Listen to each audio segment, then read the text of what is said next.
नमस्कार दोस्तों, मैं हूं प्रशांत और स्वागत है आपका प्रतियोगिता दर्पण में। आज हम बात करने जा रहे हैं एंटीबायोटिक फॉर सुपर बग के बारे में। सबसे पहले इंपॉर्टेंट न्यूज देख लेते हैं। कनाडा और यूएस के साइंटिस्ट ने आर्टिफिशियल इंटेलिजेंस का यूज करके एक एंटीबायोटिक जिसका नाम अबाउसिन है ये डिस्कवर किया।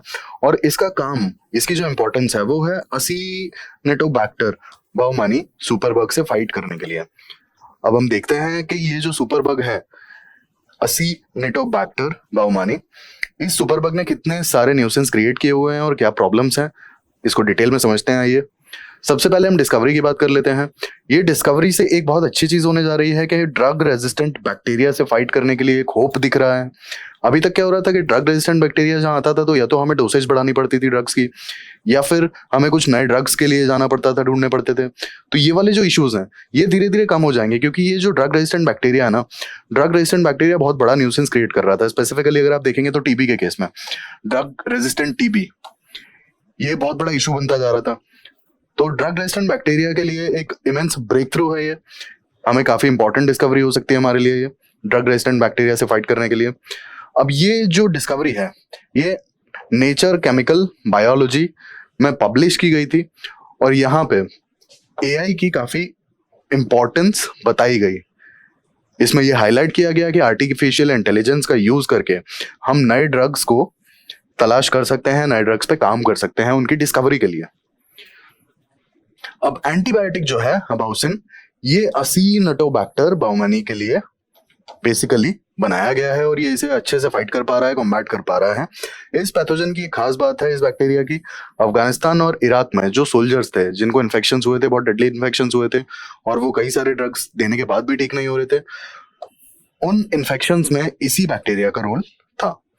अब इस बैक्टीरिया की हम बात कर लेते हैं। WHO ने इस बैक्टीरिया को ड्रग रेजिस्टेंट बैक्टीरिया आइडेंटिफाई किया है। एंटीबायोटिक्स वगैरह का यूज करके भी इस बैक्टीरिया को खत्म नहीं किया जा सकता, क्योंकि ये एंटीबायोटिक रेजिस्टेंट है, ड्रग रेजिस्टेंट है। अभी इस बैक्टीरिया की एक खास बात है कि ये बहुत ज्यादा सीरियस इन्फेक्शंस जैसे कि निमोनिया, मेनिंजाइटिस, वुंड इन्फेक्शंस, इस तरीके के जितने भी इन्फेक्शंस हैं और जितनी भी डिजीज हैं उनमें उन्हें बढ़ा सकता है, उन्हें एग्रेवेट कर सकता है। अब यहाँ पे हम देख सकते हैं कि ये जो बैक्टीरिया है ये बहुत इजीली हॉस्पिटल्स में मिल जाता है और इसकी खास बात यह है कि सरफेसेस पे ये बहुत लंबे समय तक सरवाइव कर जाता है। दिस इज द रीजन कि इसे मिटाना ड्रग्स के थ्रू बहुत मुश्किल हो जाता है। एंटीबायोटिक रेजिस्टेंस की अगर हम बात करें तो बैक्टीरियाज पर जब ड्रग्स काम करना बंद कर देती हैं या फिर एंटीबायोटिक्स काम करना बंद कर देती हैं, उसी बैक्टीरिया को हम कहते हैं एंटीबायोटिक रेजिस्टेंट। अब ये होता है बेसिकली, जैसे कोई भी एंटीबायोटिक है आपका, एंटीबायोटिक बेसिकली बैक्टीरियाज को ट्रीट करने के लिए बनाया जाता है। अब बैक्टीरियाज को अगर ये ट्रीट ही ना कर पाए, उन्हें एलिमिनेट ही ना कर पाए, तो या तो हमारा एंटीबायोटिक एफिशिएंसी नहीं है, एंटीबायोटिक में एफिशिएंसी नहीं है, वो मतलब कॉम्पिटेंट नहीं है, या फिर जो बैक्टीरिया है ये एंटीबायोटिक रेजिस्टेंस हो चुका है। अब एंटीबायोटिक रेजिस्टेंट होता कैसे है बेसिकली? अब अगर एंटीबायोटिक्स को या तो ओवर यूज किया जाता है या मिस यूज किया जाता है, तो यहां से जो ड्रग रेजिस्टेंट बैक्टीरिया या फिर एंटीबायोटिक रेजिस्टेंट बैक्टीरिया हैं उनकी शुरुआत होती है। बेसिकली आप देखेंगे कि कोई भी डॉक्टर आपको एंटीबायोटिक्स का एक सर्टेन डोज देते हैं और वो कुछ टाइम के लिए देते हैं, जैसे 5 डेज या फिर 7 डेज, और आपको वो कोर्स जो है कंप्लीट करना होता है, वो डोसेज जो है कंप्लीट करना होता है। अगर आपने कंप्लीट नहीं किया, बीच में छोड़ दिया, तो कई बार क्या होता है ना कि ये मिस यूज या फिर ओवर यूज का जो केस है वो अंडर यूज का भी केस हो सकता है। अब बैक्टीरिया को मरने के लिए एक सर्टेन डोसेज की जरूरत थी, आपने इतना डोज दिया कि वो 80% तो मतलब ऑलमोस्ट उसका काम हो चुका था, बट 20% कहीं ना कहीं वो रह गया क्योंकि आपने एंड में आके 1 या 2 डोजेस मिस कर दिया। अब वो मिस कर दिया इस कारण से बैक्टीरिया पूरी तरीके से तो खत्म हुआ नहीं, लेकिन हाँ कहीं ना कहीं जब वो ग्रो करेगा तो उसे ये वाला जो एंटीबायोटिक आपने लिया था इसे रेजिस्ट करना आ जाएगा। तो basically antibiotic resistance over use, miss use या फिर अंडर यूज, मतलब इम्प्रॉपर यूज के चलते जो बैक्टीरियाज हैं बॉडी में वो एंटीबायोटिक रेजिस्टेंट हो जाते हैं। और ये एक बहुत बड़ा हेल्थ कंसर्न हो जाता है कि अगर आप बॉडी के ऊपर ड्रग्स काम करना बंद कर देंगे या फिर बैक्टीरियाज के ऊपर ड्रग्स काम करना बंद कर देंगे तो होगा क्या? फिर तो हम वही पुराने जमाने में पहुंच जाएंगे जब बीमारियों के चलते लोगों की डेथ हो जाया करती थी। फिर तो मेडिकल साइंस के इतना ग्रो करने का फायदा क्या हुआ? अब WHO ने सुपर बग्स की एक लिस्ट तैयार की है। Super bugs as in antibiotic resistant bacterias, इनकी एक लिस्ट तैयार की है और इसमें खास तौर पे वो वाले बैक्टीरियाज हैं जिनकी बिल्ट इन कैपेबिलिटीज हैं या फिर ये नए नए तरीके ढूंढ लेते हैं ड्रग्स को रेजिस्ट करने के। और इनमें एक खास बात है कि ये जेनेटिक मटेरियल्स के साथ पास ऑन कर जाते हैं। एग्जाम्पल के लिए अगर मतलब सिर्फ जस्ट फॉर इलस्ट्रेशन के किसी को कोई बीमारी है और क्योंकि उन्होंने बहुत प्रॉपरली एंटीबायोटिक्स यूज नहीं की और वो बीमारी सेम अगर उनके लाइक बच्चों को चिल्ड्रंस को भी अगर हो जाती है तो वो भी शायद ड्रग रेजिस्टेंट ही होगा ना। तो दैट्स हाउ। अब ये बेसिकली यहाँ पे फंजाई भी हो सकता है।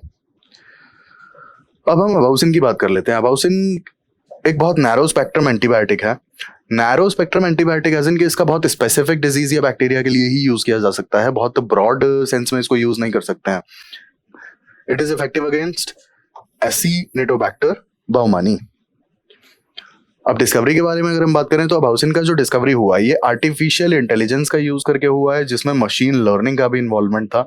यहाँ पे 7500 मॉलिक्यूल्स को स्क्रीन किया गया और एसिनिटोबैक्टर बाउमानी की ग्रोथ को ऑब्जर्व किया गया था।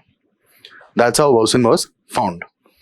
अब ये जो नेटवर्क था आर्टिफिशियल इंटेलिजेंस का, इन्होंने ही एसिनिटोबैक्टर बाउमानी की एक्टिविटी को ऑब्जर्व किया और वहां से अबाउसिन की वैलिडेशन हुई कि अबाउसिन काफी इफेक्टिव है इस बैक्टीरिया की ग्रोथ को इनहिबिट करने में।